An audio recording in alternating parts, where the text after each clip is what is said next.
हे अर्जुन, मनुष्य को मैं के घमंड की मदिरा पिलाकर मदहोश करने वाला पाखंडी केवल मन है।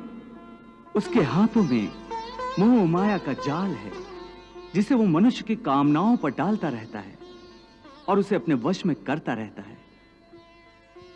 यह मन शरीर से भी मोह करता है, अपनी खुशियों से भी मोह करता है और अपने दुखों से भी।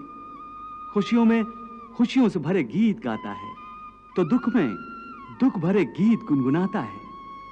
अपने दुख में दूसरों को शामिल करके उसे खुशी होती है। किसी भी प्राणी को उसका मन जीवन के अंत तक अपने जाल से निकलने नहीं देता। रस्सी में बांधकर उसे तरह तरह के नाच नचवाता रहता है।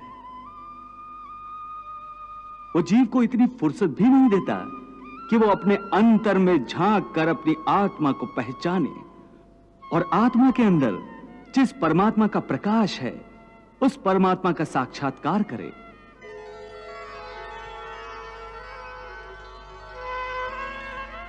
हे पार्थ, प्राणी के लिए आवश्यक है कि प्राणी अपने मन को काबू में करके अपने अंतर में झांक कर आत्मा को देखे।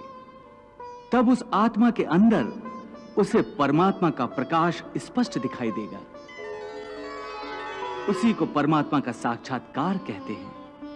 तुम तो कहते हो कि अपने अंतर में झांक कर आत्मा को और उस आत्मा में प्रकाशित परमात्मा को पहचानो, अर्थात आत्मा से अलग कोई और है जो आत्मा को पहचानेगा। यह किसको कह रहे हो कि आत्मा को पहचानो? कौन पहचानेगा अंतर की आत्मा को? तुम्हारा मन।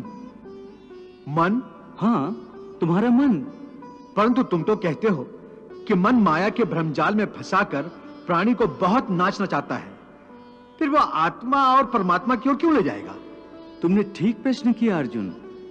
उसका उत्तर यह है कि जब तक तुम अपने आप को मन और विषयों के अधीन रहने दोगे, तब तक वो तुम्हें नाच नचाता रहेगा। हे पार्थ, मनुष्य का शरीर एक रथ की भांति है।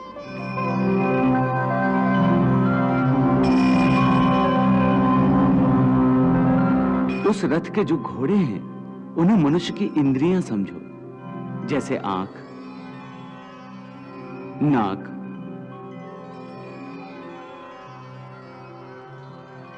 कान, मुख, जीवा आदि। उन इंद्रियों को, घोड़ों को जो सारथी चलाता है, वो सारथी ही मन है। और उस रथ में बैठा हुआ जो उस रथ का स्वामी है, वही आत्मा है। मनुष्य की इंद्रियां अपने विषयों की ओर आकर्षित होती रहती हैं।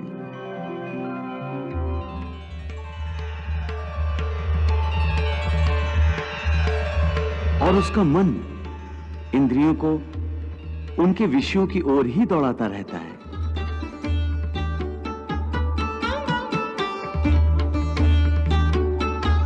यह तभी तक हो सकता है जब तक जीवात्मा अपने मन को अपने काबू में ना लाए। जब तक मन काबू में नहीं आएगा, वो इंद्रियों को उनके विषयों की ओर ही दौड़ाता रहेगा। विषय उनको बुलाते हैं, इंद्रियां उनकी तरफ भागती हैं और मन जीवात्मा की परवाह किए बगैर रथ को उस ओर लिए जाता है। परंतु जब तुम स्वयं मन के अधीन न रहकर मन को अपने अधीन कर लोगे, तो वही मन एक अच्छे सारथी की तरह तुम्हारे शरीर रूपी रथ को सीधे प्रभु के चरणों में ले जाएगा।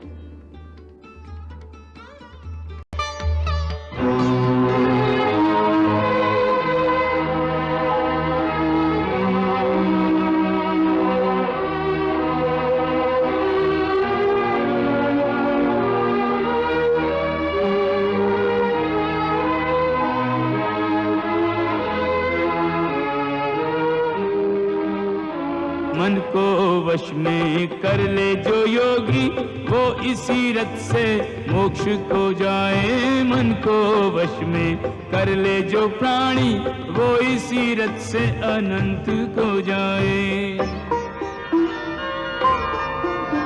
इसीलिए मैंने कहा था कि मनेव मनुष्यानाम कारण बंधन मोक्षेय, अर्थात यदि मन तुम्हारा स्वामी है और तुम उसके अधीन हो तो वो तुम्हें माया के बंधन में जकड़ता रहेगा, और जब तुम मन पर काबू पालोगे और उसके स्वामी हो जाओगे तो वही मन तुम्हें मोक्ष के द्वार तक ले जाएगा।